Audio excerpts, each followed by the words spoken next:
The Rough Drafts podcast is sponsored by Unicorn.com, the world's premier esport betting site. Log on today to bet on all your favorite esports titles at the simple click of a button. Choose your game, choose your team, earn unicoins, and who knows, maybe you'll earn enough to enter to win any number of fabulous prizes, such as Logitech peripherals or CSGO skins in their marketplace. Unicorn.com. Log on today.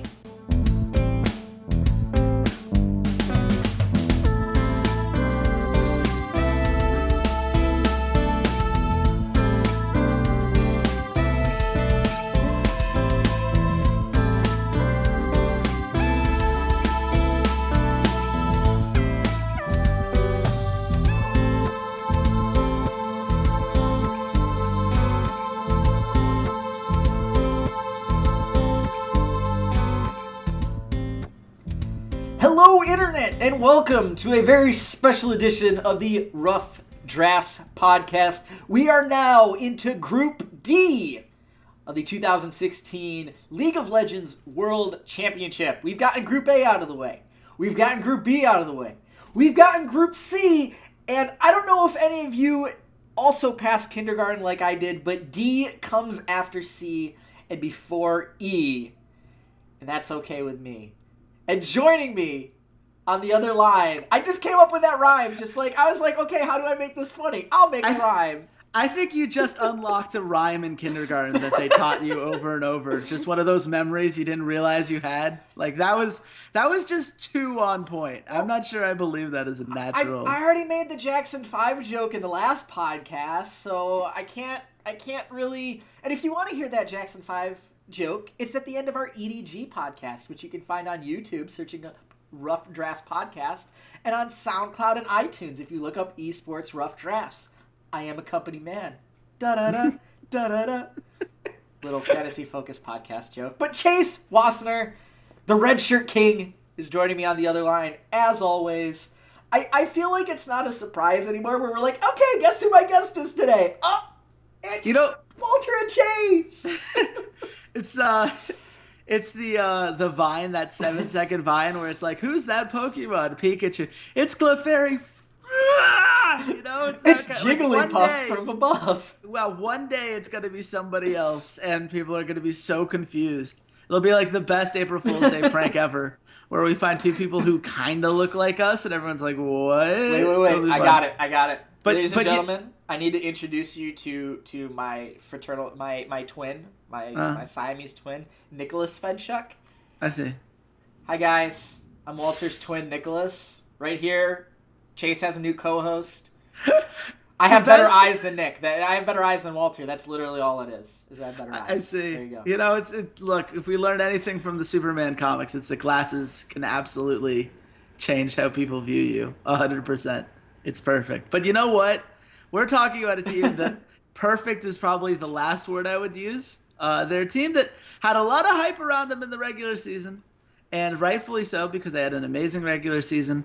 They're a great feel-good story and the whole rise to fame that they have had from the dumpster dregs of the spring to now being a worlds-bound team in the summer. And they have been put in Group D. And if, D can stand for a lot of things, but D stands for death, I think, more than anything else here. So let's talk about Splyce and see what chances they actually have to make out of this group. Rochester, New York's own Splyce that plays in the European League Championship Series and has a European Call of Duty team. And I don't know what Marty is thinking. Like, I think he should just move to Berlin at this point. But yeah, Splyce is probably, their offices are probably a half an hour away from where I live. I don't know. Marty, hit me up. I want to come talk to you and look at the offices. That'd be pretty awesome. But yeah. That always has amazed me when this organization was first formed, and I actually had to pay attention to them, and I was just randomly looking at Marty, the owner's Laser Chicken, the owner's page, and was like, he's from Rochester, New York. They're based out of Rochester? That's so cool! Because there's pretty much no organizations that are based out of the Northeast, let alone Rochester, New York. And yes, go ahead and Google it real quick, folks. It's actually a city. It's between Buffalo and Syracuse. And if you don't know where Syracuse is, well, we're just north west of New York City by like 4 hours. Man, this New York geography podcast is really fascinating. But I'm just going to go on and talk about Splyce. So LaserChicken, by the way, is the best name for an owner. I love that he has the guts to do that. And I also love that he had the guts to stick with his team even when they were in relegations. Like, it is so easy for owners to hit the panic button. We have seen the panic button so many times in the LCS. NRG was a great example of a team that hit the full panic button. They're like, oh, we only got 5th place. Let's get rid of everything. And then Impact went on to be a god once the meta turned over his way. And all of the other players that they pulled up were pretty much terrible. And they're like, I may have made a mistake there. And it would have been very easy for Splyce to do it. And honestly, had Splyce gotten rid of Yamato Cannon, had Splyce gotten rid of guys like Kabi who looked terrible in the spring, we wouldn't have blamed him in the slightest. But they didn't. They ended up trusting that, Wunder could fit in this team, that there was a balance that needed to be struck, that they could figure out, that with the right support, Kabi could look like a, if nothing else, a competent AD carry. And the fact that he's a second-team All-Pro, I mean, this is the only team in Europe in which every member of the team is an All-Pro player. Even G2 couldn't get Expect onto that All-Pro list, though, to be fair, he and Keka split a lot of time if you look at the overall year, so it would have been very hard to justify that vote, even if Expect was the top 3 top laner, which, by the way, he isn't. So, you have a lot of guys here who last year we wouldn't have even considered to be an All-Pro guy. If I told you last year all 5 guys on this team would be All-Pros, you would have looked at me like a crazy person. That they would have the second highest rookie of the split, and it would only be because there'd be a Korean guy that came out of nowhere and single-handedly dragged Giants into relevance for like 5 minutes. So, it's an incredible story. And I think that, Marty, LaserChicken, whatever you want to call him, deserves a lot of credit for that. And I think Tomato Canyon, as we like to say, as much as I give him crap for his time at Roccat, and as much as I thought in the first split that he was trying to force a lot of things, he finally sat down, looked at his team heading into summer and said, what does this team do? What are their actual skill sets? What are the things I can make them into that make them a threat? And they became a really solid team fighting team. The thing that makes them all great, it's not that they're all individually powerful laners. In fact, I'd make the argument that Kabi and Senkux are well below average laners. But what they are a team that if you're, even or within even a couple thousand gold at the 25, 30-minute mark, they can out-team fight you. Their target selection's on point. Their shot calling is there. Trashy's done a really good job of making sure that, the team is in the right place at the right time and that the engages come through properly. And that's enough sometimes. That has been their path to victory, and it's also been the reason that they went down to regionals and how they almost lost a Game 5 to Unicorns of Love. So it's an interesting team. It's a team in which I am, on the one hand, so happy that it all worked out, and on the other hand, wondering if we couldn't have given that 3 seed over to, someone like a KT Rolster or World Elite or a J team that still had a pulse. If that team existed, it's hard. I mean, there are a lot of question marks around this team right now that did not exist back when they were beating H2K in the semifinals. Now, come on. Europe is a much better region than the LMS. They deserve to have 3 seeds. Come on. Just give me credit here. No, but you're completely and 100% absolutely, true and spot on in pretty much everything. I would not have believed you if you said any of these players were going to be all pros, let alone that their top laner would be first team all pro. Yeah. Which is kind of funny because we look at last split, and for the majority of the early part of the spring split, from like weeks 1 till 6 or 7, we looked at Wunder as this guy who took so much, so many resources from the team, constantly split pushing, constantly getting all this extra farm that we're like, shouldn't your AD carry or your mid laner get all this? He was, the second best laner in terms of laning statistics, so gold difference, CS differential, at 10 minutes behind Vizichachi at the end of the split in the spring. And there were some signs for Wunder that there is a chance that maybe he'll get somewhere, with all the resources they're giving him. There's a reason they're doing that. And he finally flourished And he was undisputedly the best top laner in Europe. And I don't think it was close. I don't think Ottawamne was close. I think Vizicachi may have been probably the closest. But I think Wunder just straight up in lane is a better player in the laning phase than Vizicachi. I think he's a little bit smarter in terms of his teleport usage when he is in split pushing. But he especially was the surprise to me that he came out and came back so dominantly. And some people will go, well, why isn't it Kabi then? Why don't you say Kabi? Because Kabi was a dumpster fire last split. And I look at it and I go, some of it is his own improvement. I don't see a lot that he personally improved. I think he just got more used to playing against better AD carries. And some of the AD carries in the region definitely took a step back. Not having to play against Forgiven much helped. The second best AD carry isn't playing for 80% of the season. Well, there you go. Come on. Come on. But first week Forgiven was terrible, and it's not like them getting 4 games off in a split is what made the difference with Kabi. I'm going to cut you off there because but Kabi, here's where I'm going. It was Mickey. Mickey. Oh, Mickey, you're so fine. You're so fine. You blew Kabi's mind and made him an actual AD carry. Go, Mickey. That's and honestly, I think that you look at what Mickey does, and it's not anything. That immediately pops out to you is like, oh yes, this is the one thing that he does that is just so huge. But this is something we've talked about in a lot of different podcasts. The difference between a bad support and a good support as far as what you're capable of as a team is so massive and so underrated. When you have a bad support, it means that you're giving up kills in the bot lane early. It means you're constantly having to play from behind in a position that does a lot of damage in team fights. It means that your warding's off. It means that your roams are off. And because he has Mickey now, he has been able to, have at least, I won't say a great laning presence because he still had a negative 5.2 CS differential in the playoffs, but he was still doing things. He still managed to be, in team fights, doing damage, being a significant part of why that H2K series went the right way when, we had Wunder on Gnar 5 games in a row, just constantly setting up the right team fights for him. And Mickey does a very good job of roaming and getting that vision down. I think his wards permit it, don't necessarily tell the full story, because it's where he places the wards. It's where he puts the vision, because he and Trashy both communicate very effectively in making sure that they know where the vision needs to be so they can make the right play at the right time. They have a very good sense of how the mid game should go. And the thing about Wunder, you bring up that we talk about him a lot. Well, the funniest thing is that he's gotten better because they've given him less resources.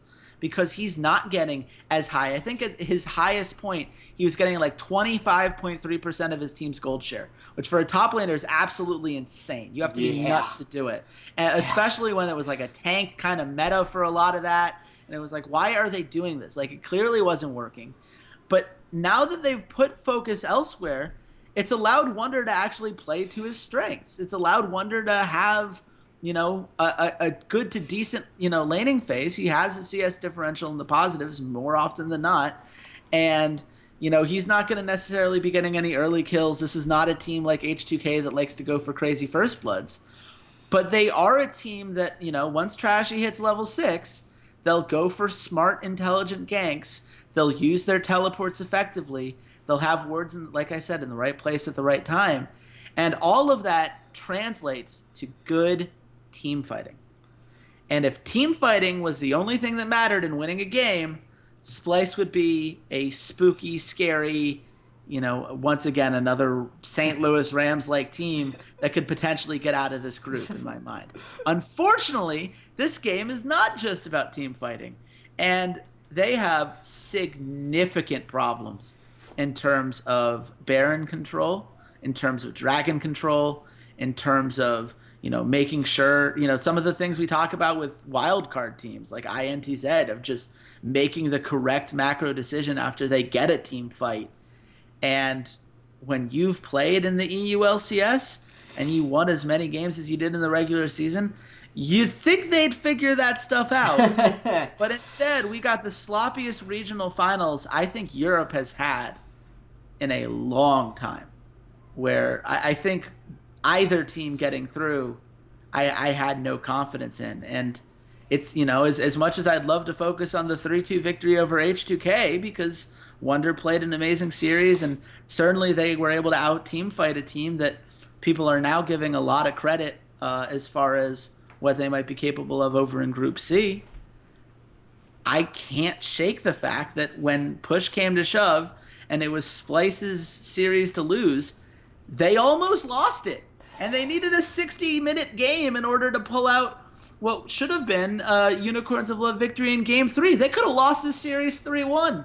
I don't know how you do that against a team like Unicorns of Love and then have me supposed to say, oh, yeah, but they could totally get out of Group D, though. Well, it's a disconnect to me. See, that's the one thing is that I don't want to make this about Unicorns of Love. I don't want to make this podcast about Unicorns of Love because they did not make it. They did lose that series, and Splyce is the third seed representative from Europe.